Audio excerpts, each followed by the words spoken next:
Buenas tardes, mi nombre es Adia Najarro, soy integrante del Grupo de Investigación, Comunicación y Salud de la Pontificia Universidad Católica del Perú y les doy la bienvenida a la Mesa de Experiencias de Investigación en Comunicación y Salud que se desarrolla en el marco del Encuentro Anual de Investigación, Innovación y Creación en su edición 2021.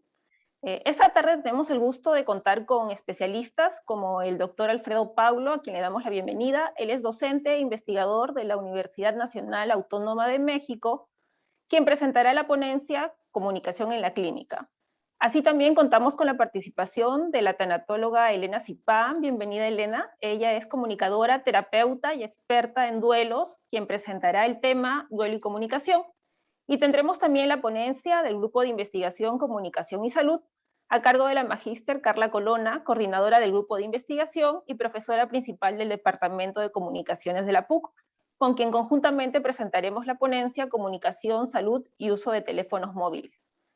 Cada presentación contará con un tiempo de 20 minutos y al finalizar las tres ponencias tendremos una ronda de preguntas. Las invitamos y los invitamos a compartir sus comentarios y preguntas en el chat.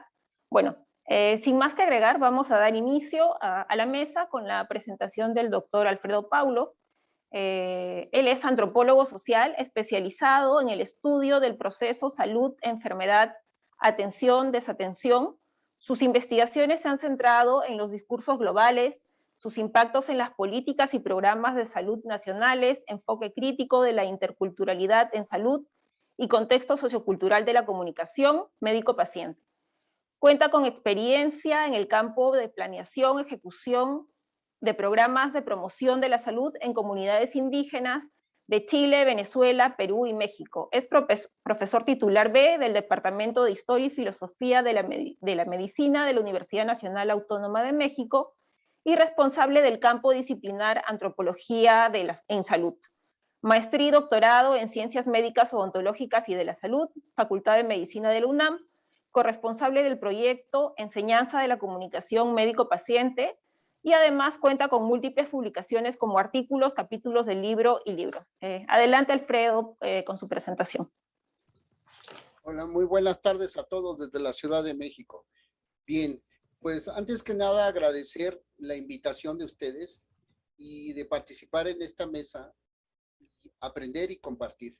Bueno, cuando se me invitó se me hizo muy interesante que me dijeran, y incluso lo nombraron ustedes en una mesa, las experiencias, ¿sí? Y voy a hablar sobre cómo se hace un trabajo de investigación de antropología en una clínica, y qué experiencias hemos aprendido, porque es un colectivo, pero también con la intención de que se aprenda lo que normalmente no se pone en los proyectos cuando haces trabajo de antropología clínica. Bueno, lo primero que hay que identificar cuando uno trabaja en hospitales, clínica, es que uno tiene que pasar por comités de investigación y comités de ética. Y esta es importantísimo señalarlo, porque como antropólogos, no sé, Perú, pero cuando uno hace investigación en comunidad, no suele pedir, no hay comités de ética. O sea, ahí te vas a comunidad, si acaso pedirás permiso, una carta de consentimiento informado y a veces ni eso. Pero los protocolos de investigación biomédicos te piden no solo la carta de consentimiento, sino que sea avalado por un comité de ética y uno de investigación. Bueno, cuando trabaja uno con los comités de investigación, luego viene el otro problema. ¿Cuál? Ya presentas tu proyecto de investigación, pero los proyectos de los colegas biomédicos no entienden los enfoques cualitativos. No los entienden. Sin embargo, es interesante cuando estableces el diálogo para poder argumentar la importancia del enfoque cualitativo. ¿Sí se puede? Claro que se puede, pero hay que tener claro que tienes que tener bases sólidas, epistemológicas para poder fundamentar tu proyecto. Que lo cualitativo sí tiene un peso en la generación de conocimientos. Pero aquí viene una cosa, porque ellos te van a decir, ¿cuál es la validez? Y tú le dices, no, es que la validez la tienen ustedes. Lo que yo voy a hacer es comprender el fenómeno. Tú puedes decirme si es verdad o no. Yo te voy a decir cómo el fenómeno es posible comprenderle. Si se toma o no se toma la pastilla, eso tú lo sabes. Tus investigaciones cuantitativas te pueden decir por qué, si es verdad o no. Lo que yo estoy buscando es comprender realidades. Y si no tienes bases epistemológicas para hacer la diferencia, para poder argumentar esto, es muy complicado, muy, muy complicado. Entonces, hay que hacerlo. Segundo, una vez que entras al mundo de la biomedicina, les va a parecer obvio, pero no todo el mundo lo hace, ¿eh? Tienes que saber las normas y reglas de la institución donde estás entrando. No lo des por hecho porque lo dijo Foucault, que es la normatividad. No, no, no. La normatividad del hospital donde entraste, te la tienes que saber. Y tienes que tener nociones biomédicas de la especialidad donde estás trabajando. Si no tienes eso, puedes cometer muchas y pésimas, malas interpretaciones del trabajo que realizan los biomédicos. Y luego, no, cómo entender la normatividad significa entender las jerarquías. Entender las jerarquías. Bueno, después de eso, una vez que entiendes, aquí viene un punto clave que generalmente nadie les va a hablar. ¿Cuál? ¿Quién define el problema? ¿Lo defines tú como antropólogo? ¿Lo definen ellos o le definimos todos? Y hay diferentes maneras de definir el problema. Lo que yo he entendido, he hecho dos. Cuando nosotros de la UNAM definimos el problema y lo planteamos y venimos a indagar, ahí nosotros fuimos y no consultamos a los médicos, simplemente llegamos, investigamos en el instituto. Y ese tipo de investigación, que es una realidad, obtienes información muy valiosa, pero es hasta cierto punto limitada, porque obtienes información y es como una especie de evaluación externa. La otra es cuando en relación, ya no en, sino con los biomédicos definen el problema a investigar. O sea, tú llegas y dices, ok, quiero trabajar con ustedes, pero ¿cuáles son los problemas que tenemos acá? ¿Qué problema les preocupa? Y uno de ellos es, por lo general, casi siempre en todos los lugares que he estado, es el desapego. El desapego al tratamiento. Desapego al tratamiento. ¿Les preocupa mucho? El desapego al tratamiento. Y entonces estableces dónde, cómo, pero lo estás haciendo con. Es una colaboración. Entonces, note esos dos aspectos de investigación en clínica, en o con.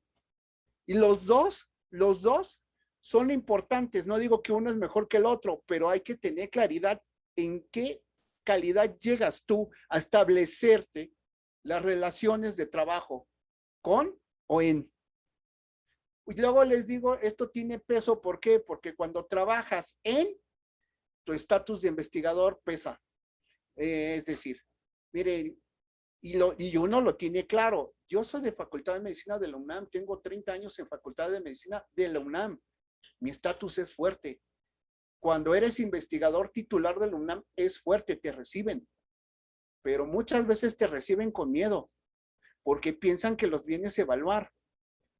Y entonces, cuando estableces las relaciones, sí son de respeto, pero muy actuadas. Muy actuadas. ¿Me explico? Cuando es en colaboración, pues sí, tengo mi estatus, pero podemos hablar más mundanamente y cotidianamente de lo que pasa. Por lo tanto, puedes hablar problemas reales que están ahí. Cuando llegas a trabajar el problema es como idealizado. Y aquí todo está bien, no hay problemas, todo funciona perfecto. ¿Sí me explico? Bueno, eso es lo primero que hay que tener claridad. ¿Cómo llegas y te estableces? Y además tienes que tener claridad también el estatus que tú tienes. ¿De dónde vienes? ¿De qué disciplina vienes? ¿Qué institución te representa?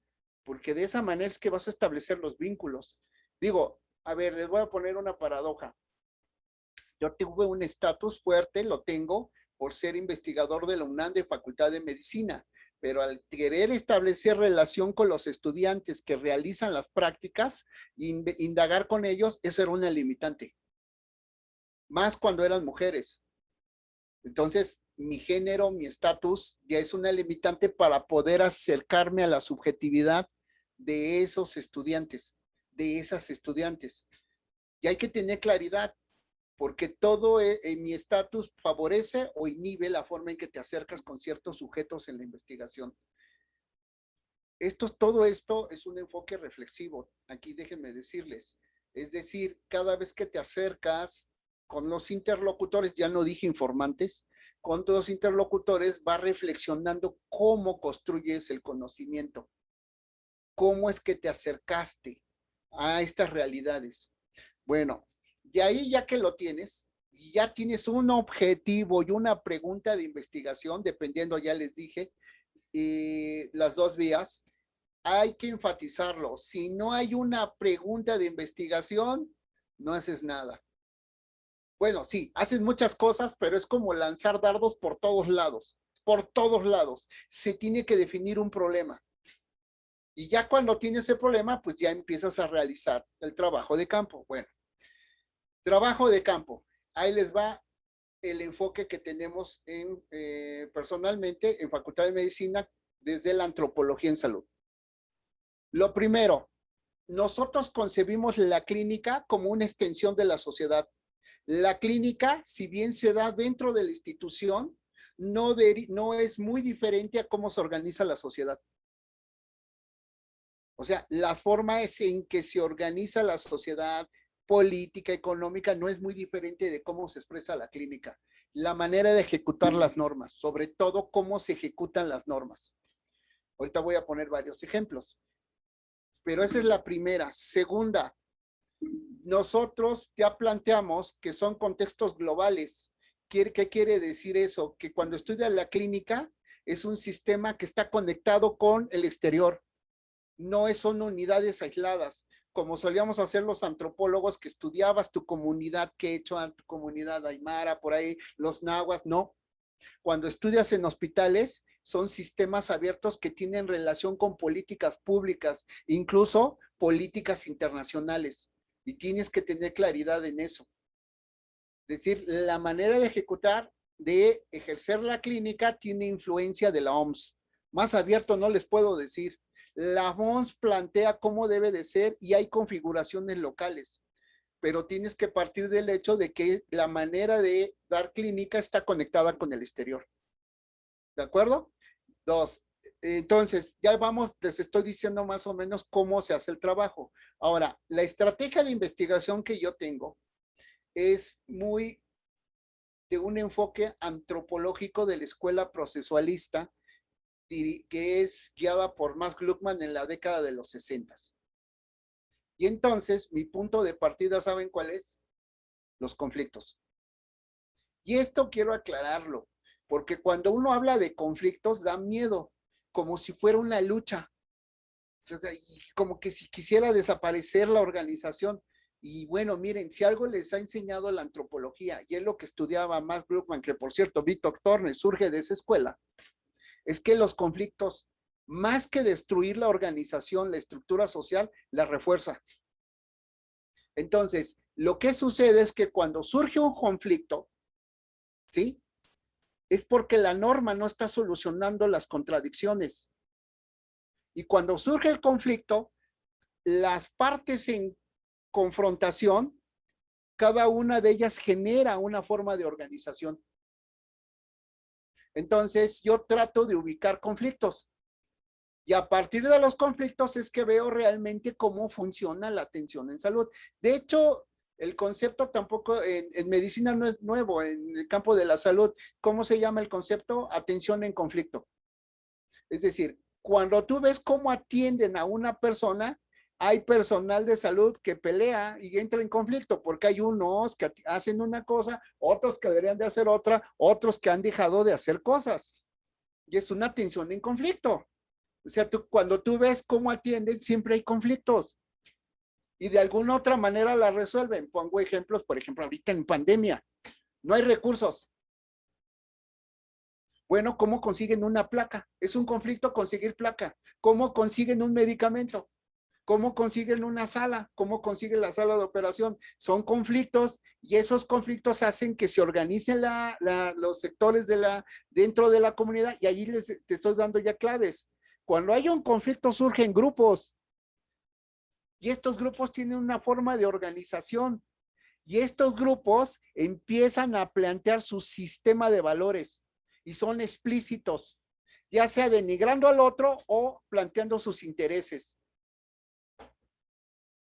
Y entonces, a partir del conflicto, es que yo empiezo a observar. La otra parte de esta estrategia es que hay que observar múltiples conflictos, identificar múltiples conflictos. Y ya cuando identificas muchos conflictos, ves cuáles son los más recurrentes y te vas sobre los conflictos recurrentes. Y entonces resulta que cuando, esto les repito, es totalmente un enfoque antropológico, los conflictos al tratar de resolverte son reiterativos, siguen las mismas pautas. Siguen las mismas pautas, es lo que hace Víctor Turner. ¿Cómo? Observas pautas reiterativas y entonces trabajas los conflictos como si fueran rituales. No dije son rituales, los trabajas como si fueran rituales, es decir, vas viendo cómo siguen mismas secuencias, cómo van en secuencias. ¿Y en qué etapa se encuentra el conflicto? Porque los conflictos también tienen etapas. Es decir, hay una etapa de confrontación, pero también hay etapas de negociación y hay etapa de resolución y hay que identificar en qué momento se encuentran estos conflictos. Bueno, hasta ahí el enfoque de estudiar conflictos, pero resulta que cuando uno observa los conflictos, uno no sabe cuáles fueron los valores que lo guiaron. Tú solo estás viendo, identificas que hay un grupo de enfermeros que está confrontándose con cierto grupo de médicos, ¿sí? O identificas, en el caso que yo encontré en neurología, identifico un conflicto. ¿Cuál era? El de los médicos de base versus los estudiantes que realizaban todo y los médicos de base que le exigían a los estudiantes que hicieran todo el trabajo. Y era como una especie de supervisión, pero más bien haz al trabajo. Y ellos sentían que eran utilizados, sentían que no eran supervisados. Y entonces, ahí lo tienen. Yo observé muchos conflictos entre gente de base y los estudiantes. Era el básico. Pero ahí el punto es que yo no sabía cómo lo experimentaban, cómo lo representaban, los sentidos de ese conflicto. Y entonces recurría a las narrativas. Los que no lo sepan, la narrativa no es una entrevista, es una estrategia también de investigación, pero tiene una epistemología muy particular. La narrativa resalta, sí, el punto de vista del actor, pero sobre todo hablo de las experiencias.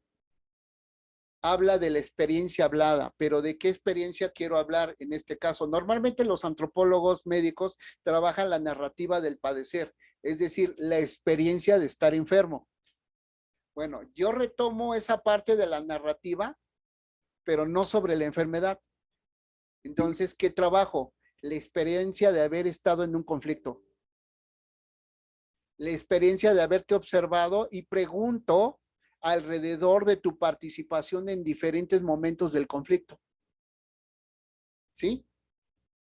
Ahora, cuando uno hace narrativas, co-construye narrativas, debe uno tener claridad en que se trata de preguntas detonantes.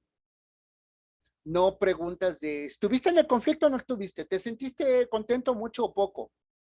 Sino que tienes que lanzar una pregunta que permita que el otro genere tramas, es decir, que ordene episodios y capítulos, y estos capítulos que te vayan llevando que generen sentido. Es decir, te están transmitiendo ideas generales. A ver, les voy a decir una trama muy común que puede decir, bueno, ¿y te has sentido, en qué momentos te has sentido tú a gusto o en qué momentos has sentido que no estás realizando bien tu trabajo y por qué? Y bueno, cuando preguntas eso, se sueltan. Son tramas impresionantes. Impresionantes. Y los estudiantes son los que más tienen tramas, son los que más te expresan sus tramas. A los profesionales les puedes preguntar al profesional, ¿cuáles son los principales conflictos que te has enfrentado y cómo los resuelves? Y pues salen, ¿no? O sea, no tengo recursos, me exigen mucho, me saturan, los administrativos me piden, y luego le puedes poner, ¿me puedes ejemplificar una experiencia que te ha resultado significativa a partir de estos conflictos? ¿Qué experiencia es la más significativa que recuerdas? Y pues se sueltan, se sueltan.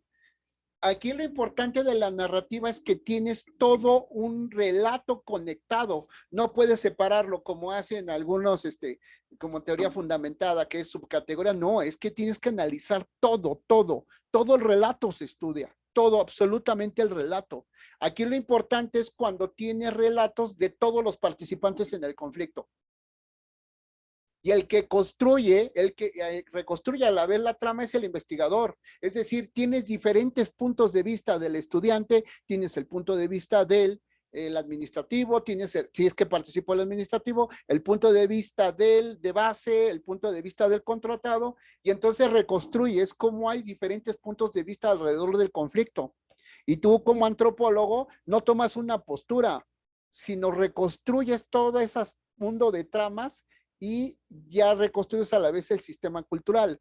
Por ejemplo, ¿qué es lo que encontré en neurología? Es una trama de contradicciones. ¿Por qué? Yo estaba en rehabilitación, en neurología, pero es una trama que te habla de que la rehabilitación no es reconocida.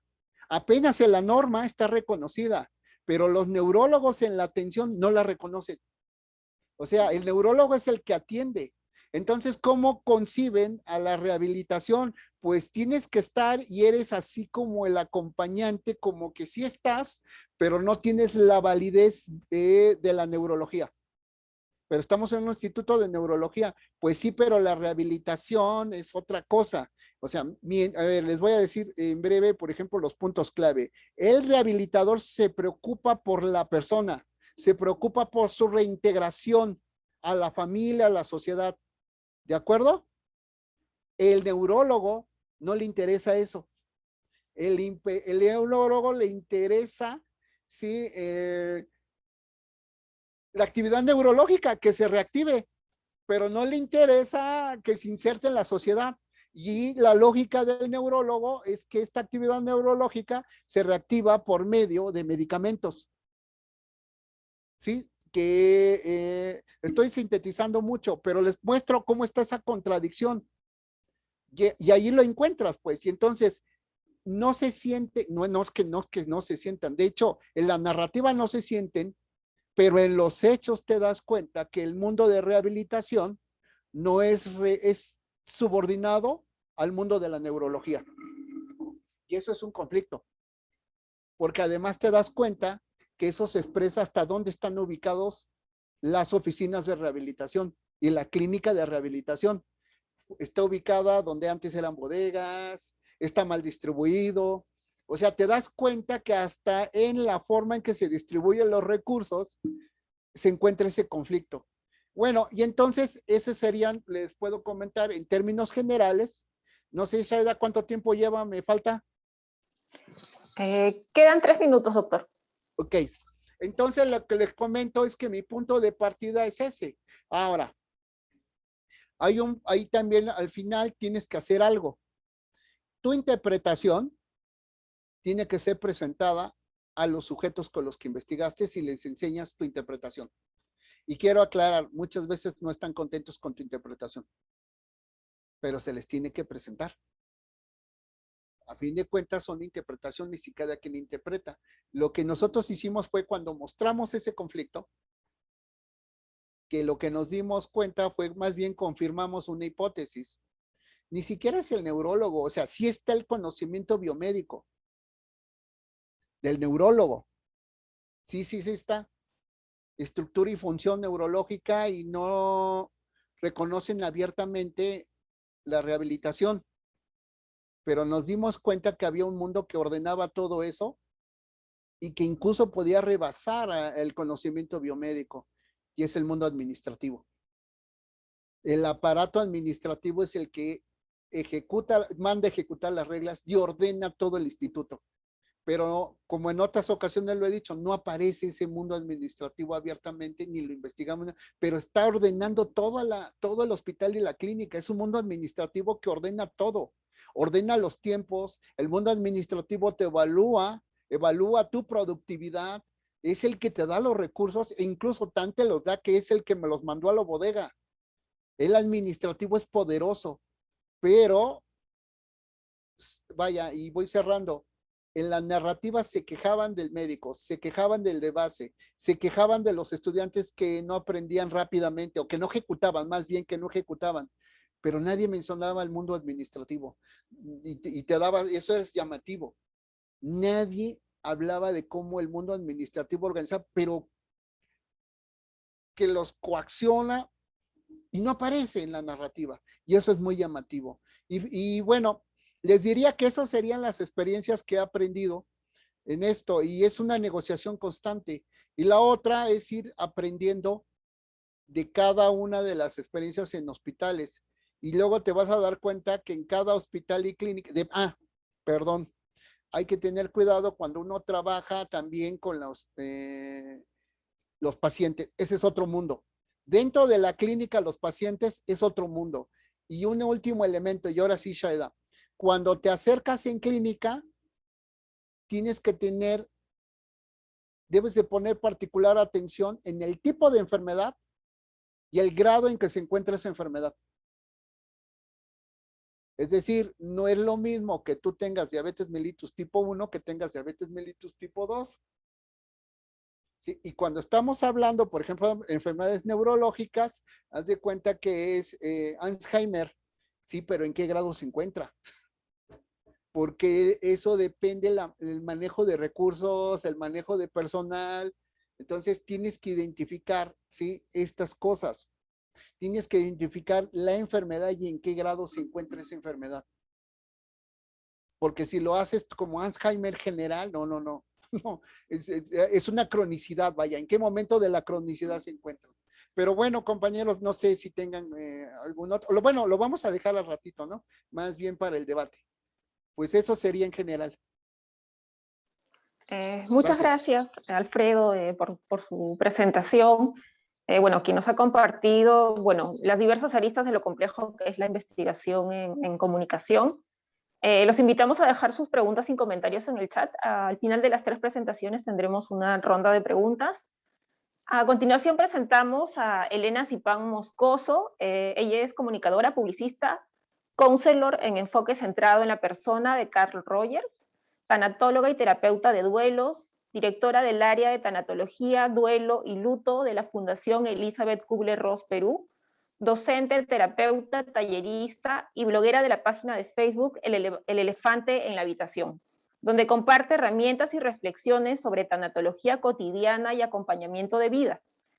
Como ella señala, ese espacio también funciona como consultorio online en tiempos donde estamos distanciados físicamente y necesitamos que nos escuchen. Elena define la conjunción de su profesión y su vocación como una sola labor, la comunicación. Como nos refiere, su labor es facilitar la comunicación de las personas con ellos mismos y con los demás. Adelante, Elena. ¿Qué tal? Buenas tardes. ¿Cómo están? Yo he traído para compartirles esta tarde la experiencia del duelo en la época digital y además a raíz de pandemia. Le titulé hashtag Estoy de luto, el duelo y las redes sociales, como fenómeno además, ¿verdad? El elefante en la habitación, que es este espacio que han mencionado, es un espacio que empezó en 2018 en Facebook y recién desde el año pasado en Instagram. Justamente era un espacio de intercambio de información, de herramientas para poder acercar lo que es la tanatología o la filosofía de vida de la tanatología. Y también para poder facilitar la conversación sobre las pérdidas cotidianas, porque es algo de lo que nunca se habla, ¿verdad? Pero fue a raíz justamente de la experiencia que hemos tenido todos como usuarios de redes sociales o de medios de comunicación en general desde el año pasado, que hemos tenido que lidiar con las experiencias o expresiones, manifestaciones de muerte y dolor, ¿no? En esta era digital.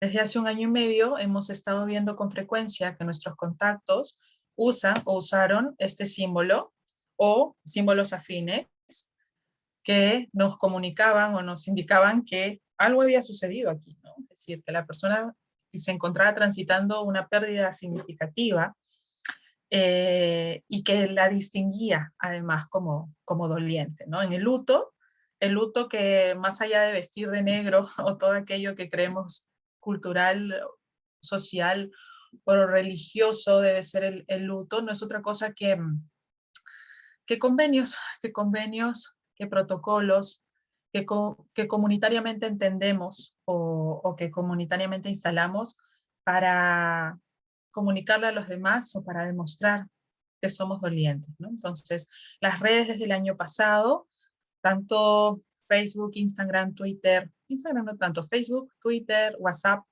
¿no? Comenzaron a aparecer con estos lazos, con quizá otras manifestaciones también. ¿Y por qué? Finalmente es porque muchos sintieron la necesidad de identificarse como dolientes al perder a alguien querido. No es algo que solía hacerse, pero creo que a raíz de la pandemia, que no hizo otra cosa además que hablarnos de pérdidas hasta ahora, ¿no? No solamente la pérdida de la salud o de la vida, sino en general la pérdida de la experiencia de la vida como la conocíamos, ¿no? De este tipo de encuentros que probablemente pudieron ser presenciales en otras épocas. Y de cuántas cosas hemos ido perdiendo, pero cuando sufrimos una pérdida física, que quizá es la más visible, ¿verdad? Sentimos la necesidad de identificarnos como dolientes, porque la soledad del dolor duele demasiado. Y además en pandemia se le dio a mucha gente por compartir. Intuyo además porque había cuarentena de rituales, que es esta prohibición o nueva adaptación a los actos fúnebres, a los rituales religiosos o civiles, en donde se establecía un espacio de tiempo y de lugar en el que la familia, los deudos más cercanos, pues eran obviamente reconocidos, sostenidos por la comunidad. Y, ¿por qué no decirlo? Era un espacio en donde la tristeza era válida, ¿verdad? Al perder ese espacio, nos quedan entonces quizá otros espacios en donde empezamos a interactuar mucho más a raíz de la distancia física como las redes, ¿verdad? Habían pues mensajes de muchas personas que cuando tenían un aniversario luctuoso escribían, ¿no? Y a veces uno dice, "Ay, pero ¿por qué escribes? Si a la persona no lo va a leer, ¿no? ¿Qué necesidad?" Y a algunas personas les puede sonar molesto, les puede sonar fuera de lugar, pero en realidad es un afrontamiento natural de duelo, sentir que nos quedaron cosas por decir, sentir que necesitamos rescatar el recuerdo y la existencia de esta persona, ¿sí? Es decir, que esta persona realmente existió, fue significativa para mí, me hizo ser quien soy, el conocerle, y dejar constancia de ello, ¿no? Dejar constancia de ello. Todos creo que en algún momento o hemos leído o porque no, hemos escrito un mensaje hacia alguien que ya no está o que ha perdido a alguien especial. Y entonces lo que se establece ahí es como una comunidad digital, ¿verdad? Ser reconocidos por la comunidad, ser sostenidos, ser apoyados, migrar un poco esos espacios físicos en donde, pues, en principio, como decía, ¿no? Se permitía la tristeza y el dolor de la pérdida en los velatorios, en los entierros, en las celebraciones litúrgicas, en los homenajes, en las instituciones, por ejemplo, que ya no se pudieron realizar, tenían ahora las comunidades virtuales para poder escribir, que también es un afrontamiento natural en el duelo, poder ordenar nuestras emociones, poder encontrar las palabras que definan lo que sentimos, que no pasa únicamente por informar el hecho, ¿no? Que no pasa únicamente por informar que esta persona no existe más y que, ¿no? Como ha sucedido, sino qué nos pasa a nosotros con la ausencia de esa persona. Además, se estableció o se evidenció la necesidad de ser abrazados, aunque sea de manera virtual, y de poder poner en palabras el dolor, ¿no? Los que trabajamos acompañando a personas en situación de duelo, no es que todas tengan la palabra como recurso, pero el movimiento es hacia eso, hacia lograr que puedan verbalizar esa sensación o esas emociones que transitan, que pueden ser tan innombrables a veces, pero que es necesario de alguna forma. Pues los humanos tenemos la palabra, entonces entre humanos ponerle palabras, ¿no? Y claro, en las redes hemos visto mucho de esto. Pésames, condolencias, abrazos, ¿no? Esta persona la abrazan muchos de ellos de manera virtual. Te abrazo, te mando un abrazo enorme. Ha habido mucha necesidad también de decirlo como nunca antes. Y esto también ha movido a las personas a buscar nuevos medios de expresión, de expresión social, además, para compartir el dolor, pero para compartirlo no únicamente para decir, a mí me pasa esto, o yo siento esto, sino también para resonar, es decir, encontrar experiencias similares, ¿no? Establecer quizá pequeñas tribus de dolientes. Con la Fundación trabajábamos unidad de duelo, por ejemplo, unidad de duelo virtual a nivel nacional, abierto tanto para público en general como para personal de salud. Y también tuvimos esto de la expresión social de compartir el dolor, de poner en común lo que nos pasa. Y se comenzaron a buscar, ¿no? nuevos medios.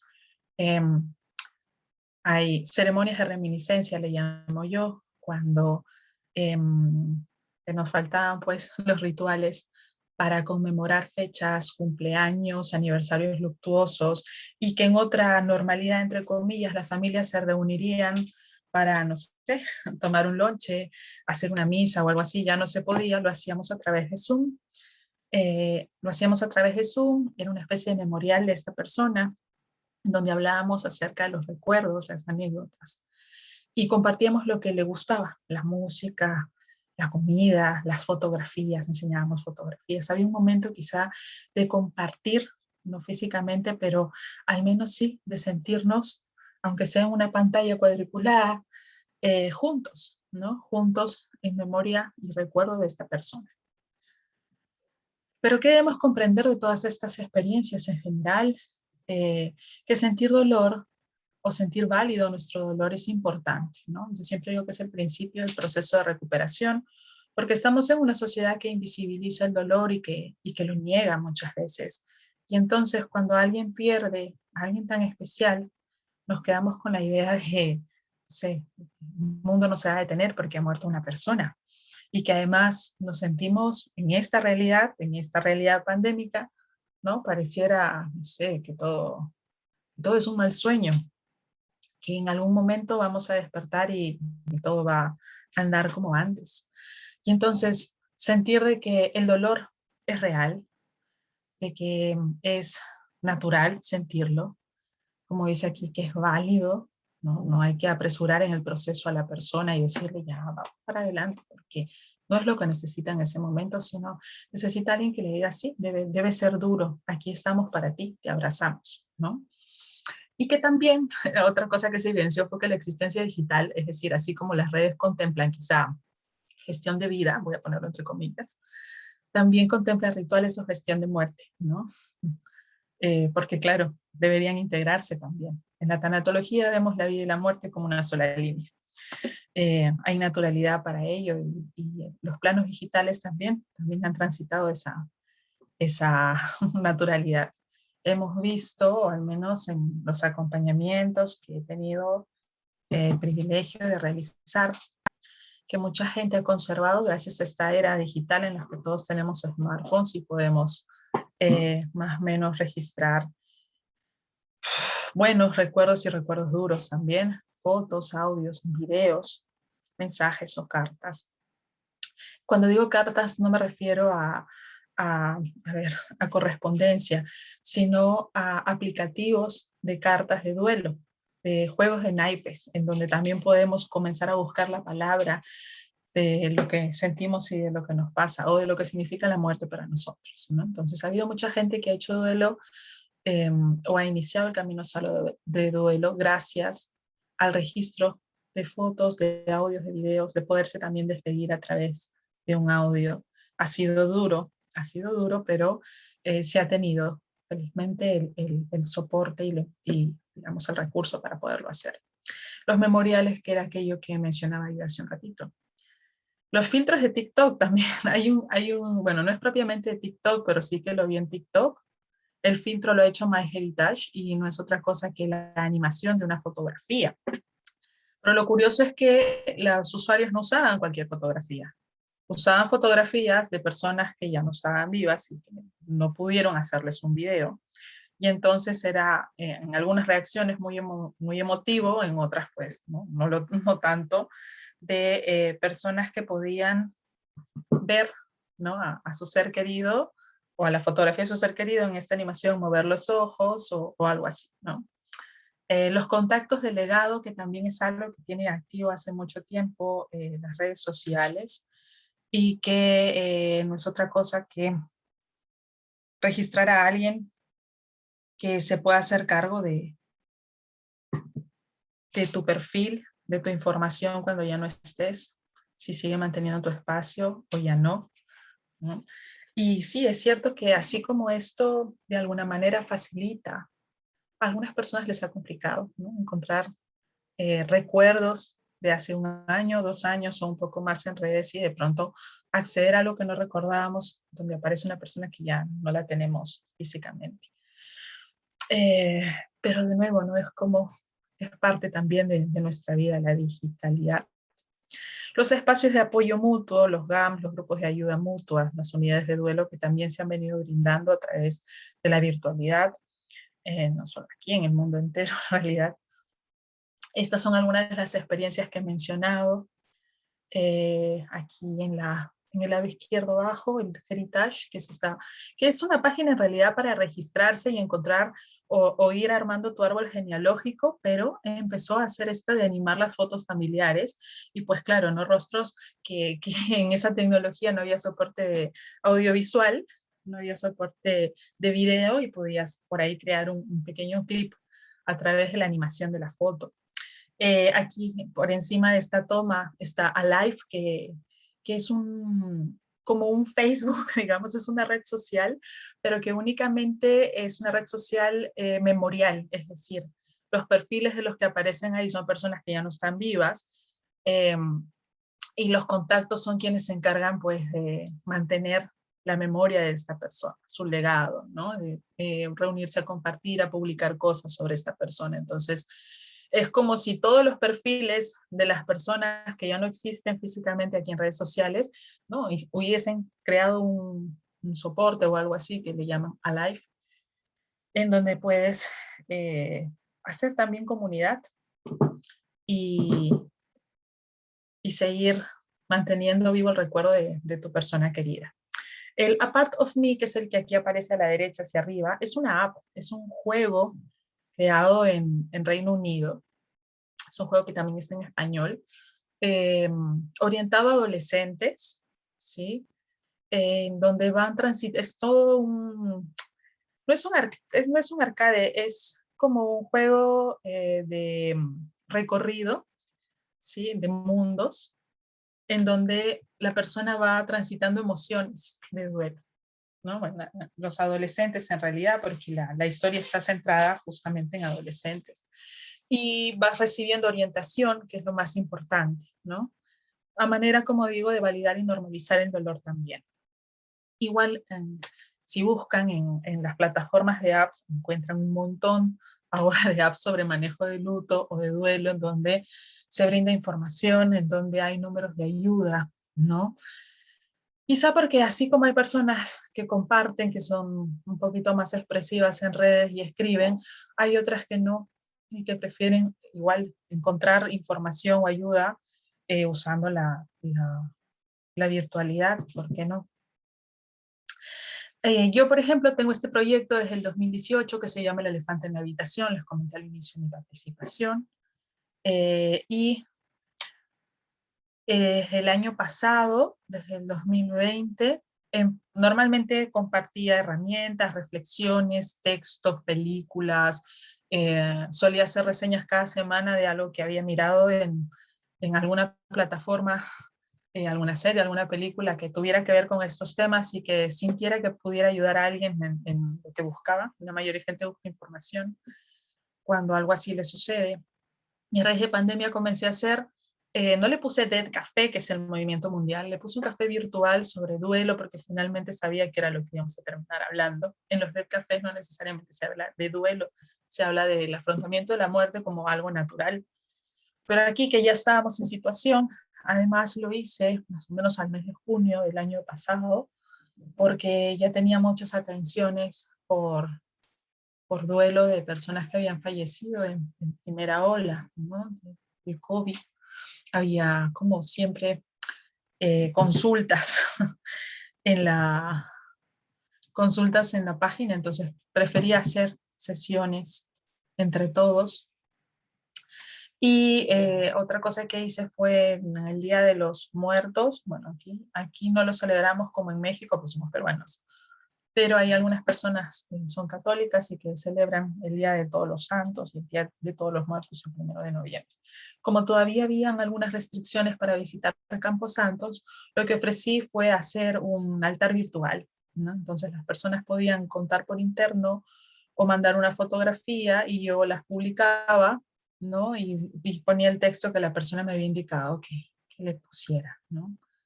Igual era una manera de expresar el dolor, en general, ¿no? De tener la memoria presente de la persona y lo significativo que es.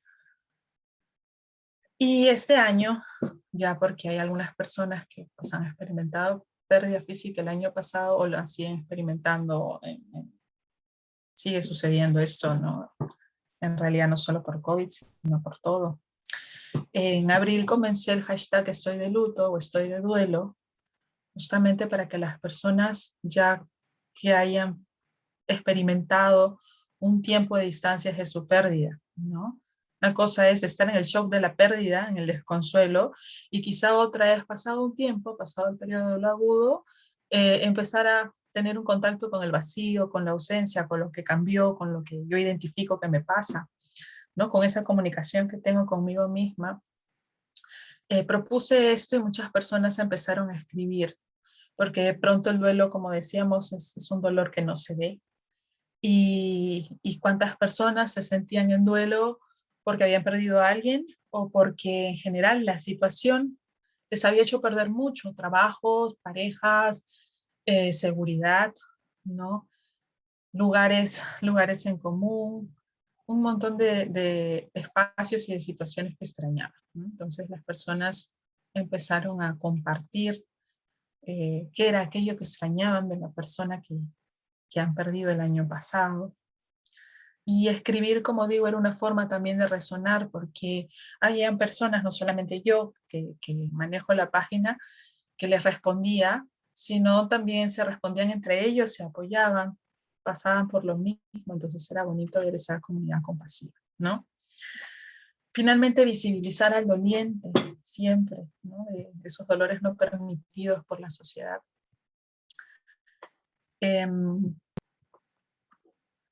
Y que finalmente también la pandemia vino a recordarnos que nuestra sociedad, y en general nuestra sociedad occidental, es profundamente tanatofóbica, ¿no?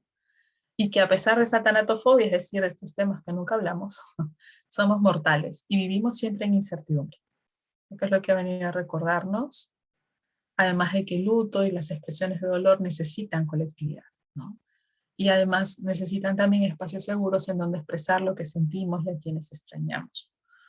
Vale decir, las redes sociales se vuelven un poco más humanas en la medida en la que no solamente mostremos la felicidad o aquello que queramos mostrar porque se ve muy bien, sino que mostremos también cómo nos sentimos, qué extrañamos, de qué estamos compuestos, ¿no? Y definitivamente, claro, aquí el dolor existe, por más que no se vea, porque es un dolor que no se ve. Puede ser una persona que no actualiza mucho su perfil, pero de pronto te ponía este listón negro y era como que, le ha pasado algo, vamos a escribirle, ¿cómo estás? ¿Qué pasó? ¿No? Siempre es la primera pregunta. Una manera de visibilizar el dolor y al doliente. Ese es el elefante en la habitación, igual, dejo mis datos. Y como han dicho los compañeros, si tuvieran alguna pregunta hacia el final. Muchísimas gracias, Elena, por tan importante tema que nos has compartido, como son las manifestaciones en todas sus formas de la experiencia de la pérdida, y también nos permite ver las diversas posibilidades que hay de realizar investigaciones en este tema tan relevante. Bueno, los invitamos a dejar sus preguntas y comentarios en el chat. Al final de las 3 presentaciones las compartiremos. Y seguidamente vamos a dar inicio a la última ponencia, que es la del Grupo de Investigación, Comunicación y Salud de la PUC. El grupo de investigación se enfoca en la relación entre comunicación y salud. Se busca investigar y actuar, construir, compartir y trabajar desde los conocimientos locales y con respeto a las diversas y diferentes cosmovisiones que existen en nuestro país para promover el bienestar, la justicia social y la equidad. El grupo entiende la comunicación como un elemento fundamental para comprender y promover la construcción de una ciudadanía intercultural en salud. A través de la investigación buscamos contribuir al acceso a los servicios de salud y a la atención en plena autonomía y dignidad. Paso a compartir mi pantalla para dar inicio a la presentación.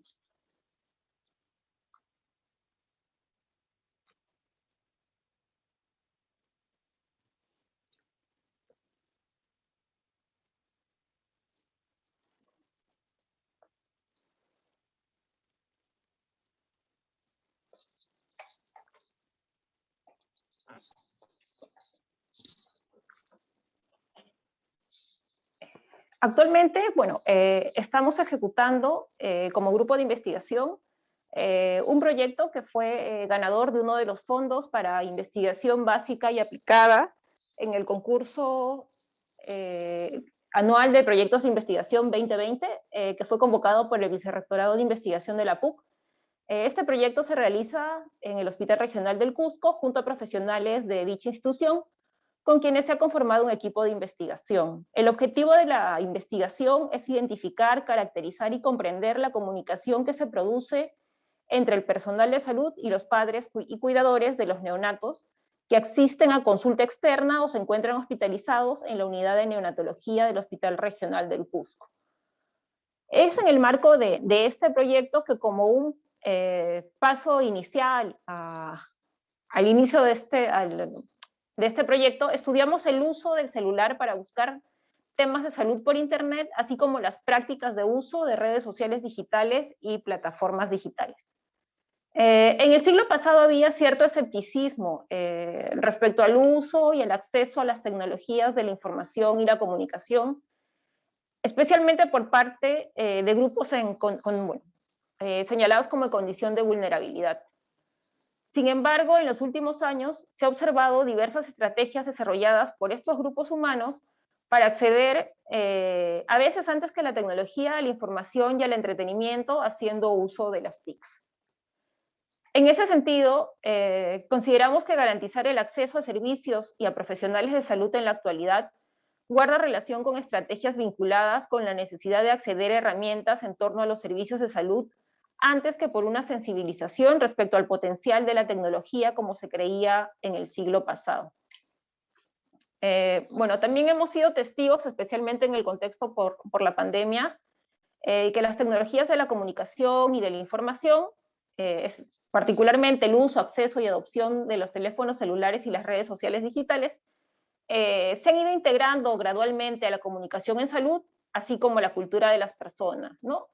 En ese sentido vemos en este gráfico que en el año 2017 en Perú, el 20.6% de los hogares considerados como pobres contaba con algún miembro que tenía un teléfono celular, mientras que en los hogares no pobres esta cifra era del 58.9%. Ya en el año 2018 se observa que la diferencia entre hogares pobres y no pobres que poseen al menos un teléfono celular disminuye, siendo 83.2% y 92.4% respectivamente, bueno, de acuerdo a cifras del INEI. Específicamente en las zonas rurales, también se ha dado la expansión del uso de la telefonía celular, ¿no? Incluso vemos aquí que se ha duplicado. En el año 2010, el 45.8% de los hogares del área rural contaba con telefonía celular, y en el año 2020 esta cifra asciende a un 94%. Uno de los principales objetivos que señala el Plan Estratégico de Desarrollo Nacional, el Plan Bicentenario, el Perú hacia el 2021, es procurar la igualdad de oportunidades y el acceso universal a los servicios básicos, que específicamente se relaciona con acceso universal a servicios integrales de salud y educación, ¿no? Y vemos cómo con la pandemia ha puesto en evidencia que esta expansión en el acceso a la tecnología y redes de comunicación es todavía insuficiente. Así, en julio del 2019, 8 meses antes de que la OMS declarara a la COVID-19 como una pandemia, el Instituto de Opinión Pública de la PUC, actualmente Pulso PUC, realizó la encuesta nacional urbano-rural. Este estudio incluyó preguntas que diseñó nuestro grupo de investigación, siendo nuestro objetivo con estas preguntas estudiar el uso del celular para buscar temas de salud por Internet, las prácticas de uso de las redes sociales digitales y plataformas digitales como Google, Facebook, WhatsApp y mensajes de texto, así como la preferencia de soportes de comunicación para informarse sobre prevención y cuidados de salud. Los datos obtenidos en la encuesta fueron codificados y procesados por el IOP-PUC en el programa SPSS 25 y los datos se presentan expresados en porcentajes, ¿no? En esta exposición presentaremos un análisis secundario de los resultados de la encuesta. Las provincias donde el IOP-PUC realizó la encuesta concentran aproximadamente el 65% de la población nacional de 18 a más años en el Perú, y la muestra seleccionada fue de 1.200 personas a nivel nacional. En esta encuesta se usó un sistema de muestreo semiprobabilístico polietápico en zonas urbanas, y para recolección de datos se usaron entrevistas directas. Bueno, recordar que esto fue prepandemia. Entre los principales resultados de la encuesta, se encontró que el 60.3% de la población encuestada utiliza el teléfono celular preferentemente para llamadas telefónicas. El 25.9% usa preferentemente la aplicación de WhatsApp, bueno, y en menores porcentajes, 3.2% Messenger y 2.2% mensajes por SMS, mientras que el 7.7% indicó no tener teléfono celular. En relación a otros usos del teléfono celular, se encontró que el 65.7% de los encuestados lo usa para tomar fotos y el 55.8% para enviar fotos. Bueno, además, el recibir mensajes de voz ha sido declarado por el 56.3%, grabar videos por el 54.6%, enviar y compartir videos también son prácticas referidas por el 51.7%, y grabar y enviar mensajes de voz por el 50.8%, ¿no? Estos resultados nos van poniendo en evidencia cómo se han incorporado lo que son formas complejas de comunicación, lo que implica también que los encuestados, además de que acceden a la información, están en capacidad de producir esta información. Podríamos hablar entonces de incorporar estrategias de comunicación visual en los planes de comunicación en salud de las distintas organizaciones. También manejar un sistema de información basado en los mensajes de voz, o pensar en acciones interactivas que permitan a la población colaborar en la construcción del contenido. Respecto al uso del celular para buscar información sobre temas de salud en Internet, encontramos que el 53.9% indicó que lo usa para este fin y el 46% indicó que no. Vemos así que casi un 50% de la población al momento de la encuesta señaló que no utilizaba el celular para realizar búsquedas de temas de salud. Este dato, sin embargo, nos podría estar señalando la necesidad de otros estudios, ¿no?, sobre los medios de consulta en relación a temas de salud. Entre las personas que indicaron que hacían uso del teléfono celular para buscar información acerca de temas de salud en Internet, se encontró que a mayor edad disminuye este uso. Así, un 72% de las personas de 18 a 29 años señalaron que sí, y un 31.5% entre las personas de 45 años a más.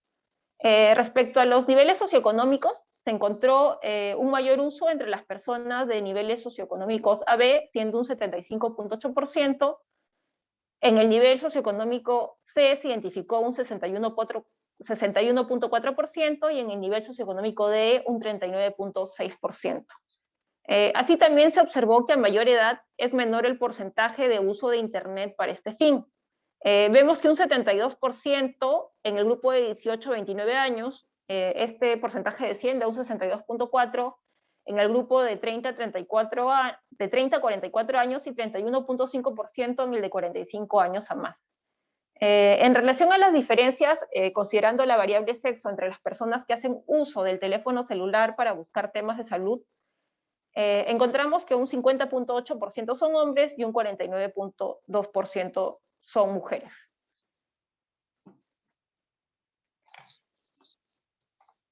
Según el ámbito de residencia, en Lima y Callao el porcentaje de personas que usó el celular para buscar temas de salud en Internet era casi el doble que en interior rural.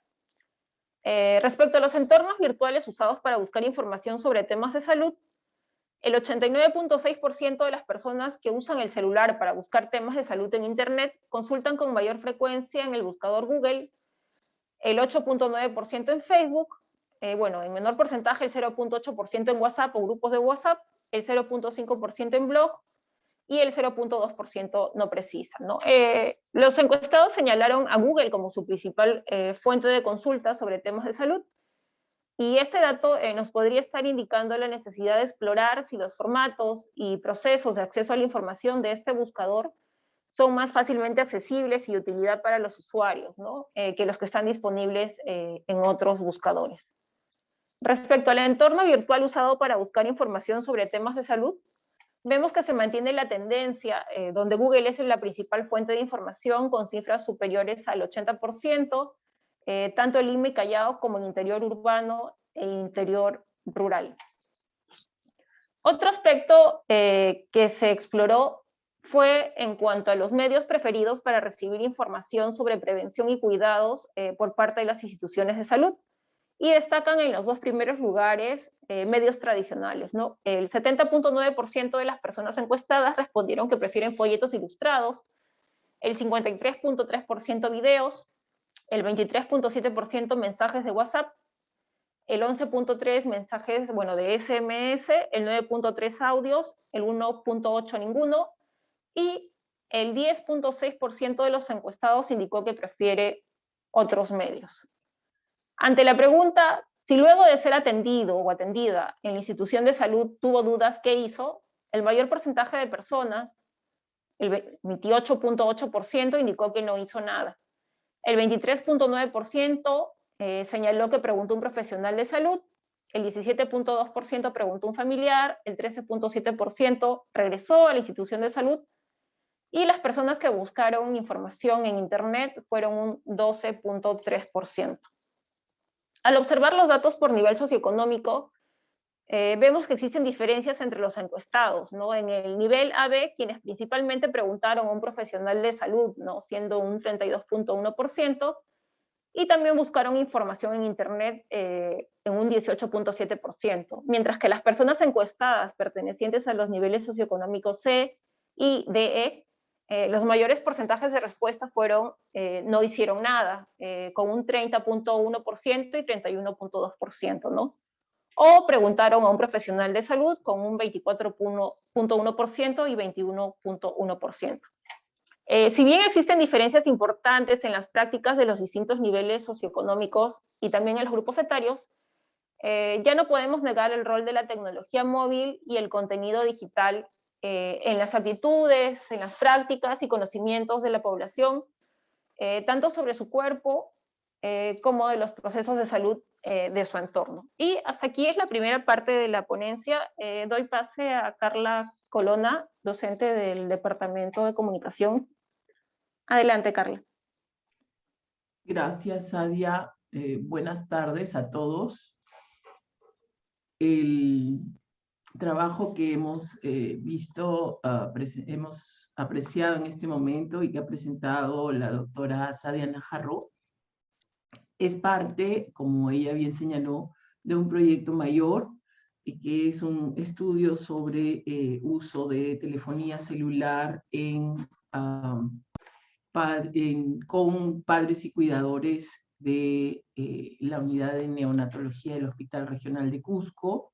Esta información nos permitió reflexionar sobre el modelo institucional a nivel Ministerio de Salud, a nivel políticas de Estado, el modelo institucional de comunicación en el que un emisor unidireccional y descontextualizado se concentra en la promoción de los servicios de salud regidos por el Ministerio. Las tecnologías de información y comunicación se integran a este modelo como vehículos transmisores y se asume la estrategia de información, educación y comunicación, la conocida ISE, como componente central de la implementación de los denominados ejes de desarrollo de telesalud, al servicio de la prestación de servicios de salud y del fortalecimiento de capacidades del personal de salud, con un enfoque difusionista que tiene todavía tintes de las prácticas de los años 60, que privilegia la introducción de ideas nuevas en el sistema social para producir cambios en los niveles de vida. No queda espacio entonces para la subjetividad, para la cultura, las relaciones de poder, la historia de las relaciones y las costumbres y prácticas cotidianas como referentes potenciales a tener en cuenta para la comunicación de y para la salud. Entonces, esta data nos ayuda a nosotros a ampliar esta comprensión de la comunicación en tanto proceso complejo y multidimensional, desde donde es posible construir confianza y combatir la discriminación que se produce en el marco de una cultura en la que el cuerpo es aún marca de identidad y en la que seguimos denominando paciente al que sufre, al que padece calladamente, a la persona que acude a un profesional o a un establecimiento de salud para prevenir o tratar el quebrantamiento de su salud. Sumado a ello, la lógica que impera en la relación profesional de salud-paciente ya no es sostenible en el marco de la comunicación con uso de tecnologías de información y comunicación y en los procesos que cada vez son más, en los procesos de atención que estos 2 últimos años han quedado prácticamente mediados por tecnología, que demandan de interactividad permanente, y mucho menos en el marco del conocimiento disponible en los últimos 20 años y de las pandemias actuales, que exigen cambios no solo en la racionalidad científica, también en las concepciones y prácticas vinculadas a la atención de la salud y a las actividades profesionales. Debido a la complejidad de la comunicación, el continuo monitoreo de las prácticas de comunicación permite comprender cambios, identificar disonancias interpretativas, tejer los hilos de diálogo y promover que los ciudadanos sean gestores de su propio bienestar y el de su comunidad, trabajando conjuntamente con los profesionales de la salud. La crisis sanitaria por la COVID-19 ha puesto en relieve, entre otros problemas, que el sistema de comunicación que permitiría implementar políticas de salud también requiere de mayor investigación, que ofrezca evidencia, que permita adaptar las estrategias de comunicación a las transformaciones y nuevas prácticas sociales, y que permita además experimentar, corregir, evaluar. Es por ello que una encuesta como la que aquí se analiza se convierte en una herramienta para la mejora de estos procesos y de la calidad de atención. Muchas gracias. Gracias, Carla. Los invitamos a dejar sus preguntas en el chat, sus preguntas y comentarios. Tenemos 20 minutos. Y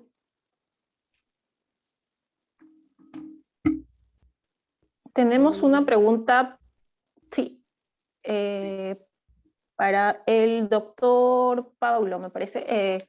Ramón Pajares consulta, ¿por qué no le estima la teoría fundamentada para el análisis de la información? No, no es que no la estime, es que en el caso del tipo de investigación que nos estamos planteando nosotros no es pertinente. O sea, es decir, primero, lo que privilegiamos en primera instancia es la observación del fenómeno. Es etnografía. Observo. La teoría fundamentada solo dialoga, solo obtiene información en entrevistas. Solo observa y no observa, vaya, solo pregunta. Luego, el análisis de la teoría fundamentada es como cuando lees un libro y solo te quedas con un capítulo. Los capítulos que se repiten son los importantes. Bueno, cuando tú estás buscando y ponderas la experiencia, en este caso la experiencia en un conflicto, lo mejor son las narrativas y lo más importante no es el capítulo, sino cómo ordenas los capítulos. O sea, la trama, cómo eliges los capítulos para ordenar tiempo y tu experiencia. Eso nos lleva a que vas a ir hacia el pasado y después reconstruyes el presente y te imaginas el futuro. Pero el punto también importante de la narrativa, a diferencia de la teoría fundamentada, es que los sentidos se construyen siempre en relación. Es decir, en la narrativa tú vas describiendo tu experiencia porque te relacionaste con alguien más. Y la narrativa te da, cuando escuchas la narrativa que te relacionaste con alguien más, te va a hablar de su familia, te va a hablar de su barrio, te va a hablar, o sea, te habla del contexto, no solo familiar, sino de niveles de organización social. Por eso prefiero hablar de las narrativas. La teoría fundamentada la pueden usar. Yo no digo que no, pero depende de lo que estás buscando. De hecho, hay algunas propuestas que dicen que el estudio de los conflictos, el método de caso extendido se complementa con teoría fundamentada. Pues sí, lo puedes complementar, depende de quién estés buscando. Ahora, nada más aclarar que hay todo un boom de teoría fundamentada por el lado de la biomedicina. O sea, les encanta trabajar teoría fundamentada. El problema es que si no sabes las bases epistemológicas de la teoría fundamentada, terminas trabajándole al biomédico y creen que eso es validez, cuando no. Cuando la teoría fundamentada lo que te está diciendo, espérame, la realidad se va construyendo. No está dada, se construye y son las categorías emergentes. Pero de pronto solo es la realidad. Este planteamiento se deshace. ¿Por qué? Porque solo se repite en términos de lo que te pide el investigador biomédico. Y él lo que quiere es que se confirme lo que él encontró. Y no lo vas a contradecir. Es decir, que si no sabes utilizar la teoría fundamentada, también la traicionas. Es fenomenología. O sea, pero depende qué estás buscando tú, es que vas a utilizar una cosa u otra. En este caso, insisto, nosotros observamos conflicto y lo que queríamos es la experiencia en el conflicto, en ese conflicto que fue observado. Ahora, lo que sí te puedo decir es que sí retomamos a poner las bases fenomenológicas de la teoría fundamentada. Es decir, vamos a ver qué encontramos de la realidad. No previamente decidimos cómo es la realidad, la vamos a encontrar. Eso sí. Sí.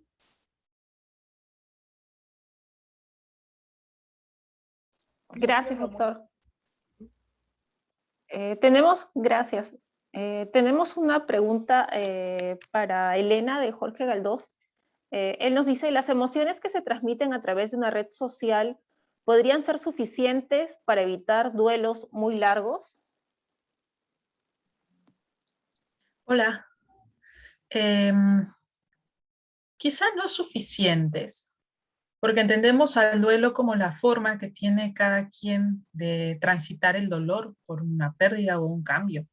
Y entonces el duelo, la forma de hacer duelo, termina siendo muy distinta de persona a persona, pero por un montón de factores. Por ejemplo, las circunstancias de la pérdida. Si ha sido una pérdida traumática, definitivamente no va a bastar únicamente con transmitir sus emociones, pero sí puede ser un gran punto de inicio, porque las personas no están acostumbradas a mencionar, a hablar de lo que sienten, y definitivamente si lo hacen en redes sociales o al menos en plataformas o en páginas o comunidades virtuales como las que he mostrado, es decir, no en su red cercana, es probablemente porque la red cercana les está fallando, es decir, no pueden hablar, no pueden comunicar sobre ello, y al menos que busquen, ¿sí?, dónde hacer lo que sientan, esa necesidad de expresar. Sí es un buen inicio, ¿no? Definitivamente ahí tendríamos que ver, más allá de cómo se evita el duelo largo, cómo es esa pérdida, qué es lo que puede hacerla complicada, para ver qué otro tipo de herramientas más podrían servirle, pero el transmitir las emociones es un buen inicio, ¿no? No todas las personas suelen hablar acerca de lo que sienten con lo que les pasa. Gracias, Elena. Bueno, plantearía una pregunta para el doctor Paulo. Todavía tenemos 15 minutos. ¿Cuáles considera que son como los elementos centrales para las investigaciones sobre comunicación y salud? Elementos centrales. Primero, que tienes que tener una base teórica epistemológica de saber qué entiendes por comunicación. O sea, si eres conductista, si eres fenomenólogo, ¿qué estás buscando en la comunicación? Pero elementos centrales, ahí te va. Desde mi punto de vista, que como antropólogo, que es una relación que se construye en situación. Por lo tanto, los sentidos de la comunicación son situados y hay que describir el contexto en que se está generando los sentidos. ¿Eso qué involucra? Porque es una relación, es decir, hay un emisor y receptor, te lo diré en lo básico, pero es una interlocución. Hay alguien que habla y alguien que interpreta y después regresa, pero para saber todo eso hay que describir qué está pasando. Y entre partes que entran en comunicación, básicos, hasta Clayman te lo dice, Byron Good, es qué tipo de enfermedad y qué en momento está esa enfermedad y qué interrumpió en tu vida. ¿Qué interrumpió en tu vida para saber qué te va a transmitir el paciente? Y el médico, que no se ha hecho, pero es lo que estamos haciendo el UNAM, es, a ver, ¿cómo ejerce su profesión? Tiene recursos, que por cierto están en las preguntas, ¿tiene o no tiene recursos? ¿Tiene o no tiene contrato? ¿Sí? Lo están evaluando, presionando, todo eso influye en la comunicación. ¿Le pagaron, no le pagaron? En el caso, por ejemplo, de Elena Iván, que estábamos hablando, acaba de morir sus familiares o sus pacientes se están muriendo, los está viendo morir constantemente. Todos estos elementos influyen en la comunicación. Entonces, sí, el número uno es una relación situada y esa situación está en una estructura, en un contexto, y hay que descifrar todo eso para poder entender qué es el sentido, los sentidos de esa interacción. Esos son los elementos, pero es mi enfoque teórico, ¿ven? O sea, es interaccionismo simbólico. Hay fenomenología también. Entonces, si no pongo ese contexto, los sentidos no los vas a entender. ¿Por qué te está hablando en este instante de la muerte? Elena lo sabe muy bien. En este instante las emociones están al borde, están encarnadas al borde, todos los estamos sufriendo. Quítale ese contexto de duelo constante y permanente, incertidumbre, y no vas a entender por qué te están diciendo las cosas. Pero si lo consideras, que es lo que plantean también ustedes en su proyecto, podrás entender por qué te dice lo que te dice. De hecho, la comunicación también abarca lo que no se dice, donde hay silencios. Y un elemento también de la comunicación que, fíjate, Carla, que Elena, que me hiciste pensar, y Carla, es también lo que se llama proxemia en antropología física, pero es la performatividad, el movimiento corporal, porque en el meme no está, pero en la interacción cara a cara sí está la corporalidad, están los movimientos. Por ejemplo, ahorita que te estoy viendo, o sea, en la cámara veo tus cejas, o sea, tus movimientos, que es también una interpretación corporal. Y eso también entra en comunicación. Pero no quiero decir que con los memes no va a aparecer, sino que son otros retos, porque en el meme no pones tu cuerpo, pero si eliges una imagen que va a provocar que el otro reaccione. Y no eliges cualquier imagen, eliges ciertas imágenes que generan. Pero en el caso de la comunicación clínica, que es lo que estamos hablando, es cómo manejas el cuerpo, cómo lo expresas, cómo guardas silencios, cómo muestras el enojo. Entonces eso sería otro elemento por considerar. Y considerar también que parte, bueno, y ya aunque lo repito, es que la comunicación en clínica se da en un contexto de una institución altamente normada. Altamente normada. Y bueno, y meto un gol, que fue, bueno, así decimos en México, y meto un comercial, pero no solamente altamente normada, como es el caso mexicano, altamente corrupta. Es decir, te ponen pacientes, te imponen cargas, te quitan los recursos porque alguien los desvió y tú tienes que ejercer tu profesión sabiendo que alguien desvió los recursos. Eso genera mucha indignación y sufrimiento en el médico. Y esos elementos también los tienes que considerar. Porque muchas veces, ¿por qué está enojado el médico? Y siempre dicen es que es dominante, hegemónico, pero no sabes que él está ejerciendo su profesión bajo presión y falta de recursos. Y el punto es por qué faltan recursos. Depende del hospital, no quiero decir todo, pero por ejemplo, los hospitales donde yo elegí, que son los de Oaxaca, es uno de los estados, entidades con mayor pobreza, hay una corrupción impresionante. O sea, 100 hospitales que se construyeron, 100 hospitales que se inauguraron y no tienen recursos en este instante. Pero su personal de salud los mandaron y arréglatelas como puedan. Es algo así como podrían ustedes imaginarse a los médicos de Perú en el Amazonas, sin tanques de oxígeno y sin recursos. O sea, pero son malas personas, ¿no? Pues están haciendo lo que pueden. Quítale ese contexto y no vas a entender por qué están molestos. Pero bueno, ya les di varios elementos. Y tener claridad en lo que estás buscando.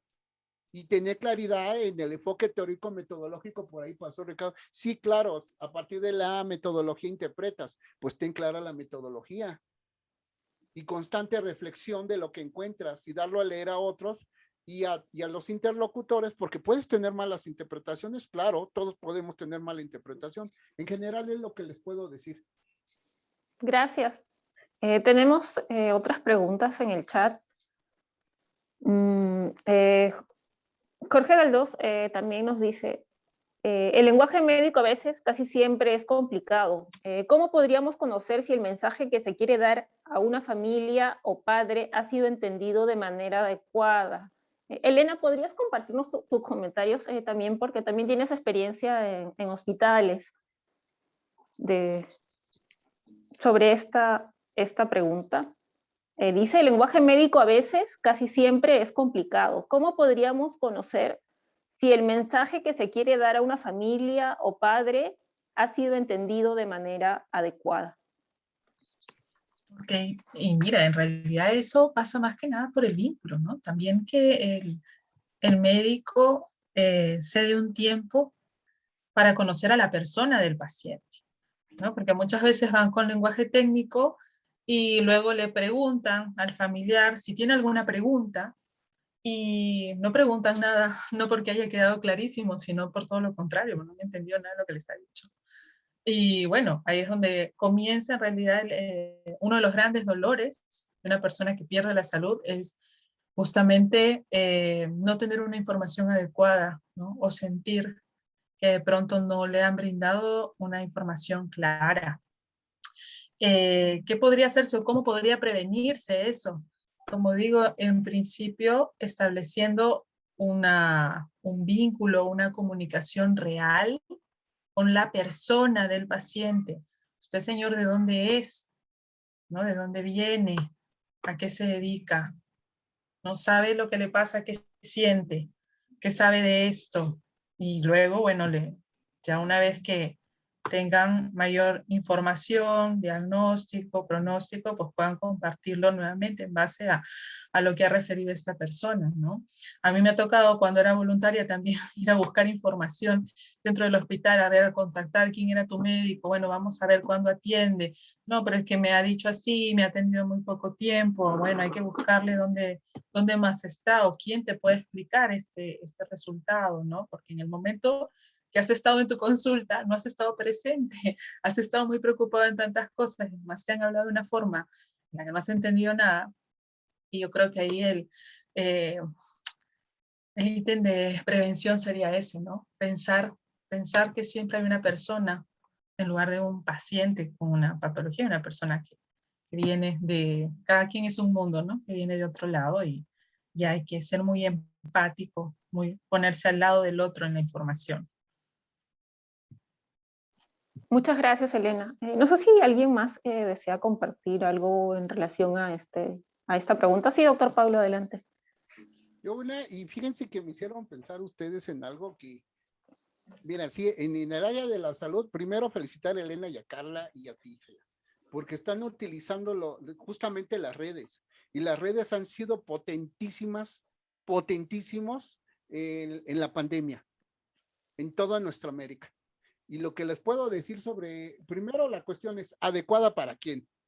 Para el médico, adecuado para la familia, y porque otra vez regresamos a la comunicación. Es una relación adecuada para quién, ¿sí? Entonces habría que ver en la relación para quién es adecuada, porque muchas veces ni siquiera es para el médico, es adecuada porque se apegó al tratamiento, Pero ¿cómo se va a pegar si no tiene ni recursos? Lo que decía Elena, o sea, ¿de dónde vienes? ¿Qué es esto? Y la otra, quiero decir que ahora que está con las redes, quiero comentarles que hay un fenómeno bien interesante. El WhatsApp fue mucho más potente que la comunicación formal de los epidemiólogos. Entonces, ya sea información o desinformación, el WhatsApp era impresionante. Y entonces ahí te podría decir que era adecuada para la población, pero no así para las políticas públicas. ¿Por qué? Porque las políticas públicas no les interesó, no han querido meterse al mundo de las redes sociales, del WhatsApp, por lo menos no en México. Y entonces lo que ustedes están haciendo es realmente impresionante, porque yo veo un potencial, y con lo que hiciste, Elena, es muy interesante, igual ustedes, Carla, es cómo puedes a partir de las redes, un WhatsApp, la potencialidad de comunicar, ya sea para prevenir o explicar el fenómeno.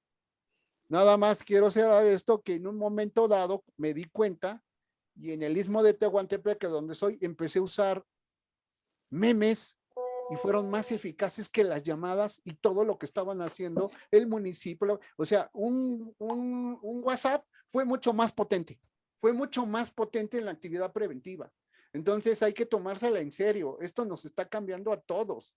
Entonces, felicidades por ese acercamiento que ustedes tienen sobre las redes, pero creo que al estudio de las redes, si bien están construyendo cosas interesantes, todavía hay que conceptualizarlas teóricamente. O sea, ¿qué tipo de comunicaciones es esa? Porque totalmente virtual no es, ¿eh? No es necesariamente virtual. Y todavía ver cómo impacta a las audiencias y cómo, lo que me decían ahorita, cómo interpreto yo lo que descifra la audiencia a través del meme, no sé cómo podía yo interpretar lo que, porque ya se lanzó el meme, pero ¿cómo? Y es bien interesante empezar a teorizar alrededor de eso. ¿Por qué? Porque les digo, yo observo y le pregunto a los actores, observo lo que hacen y les pregunto su experiencia, pero una vez que lanzo el meme, ¿cómo pregunto la experiencia? Es bien interesante, o ¿cómo lo harían ustedes? Y si no lo hay, pues hay que empezar a problematizarlo.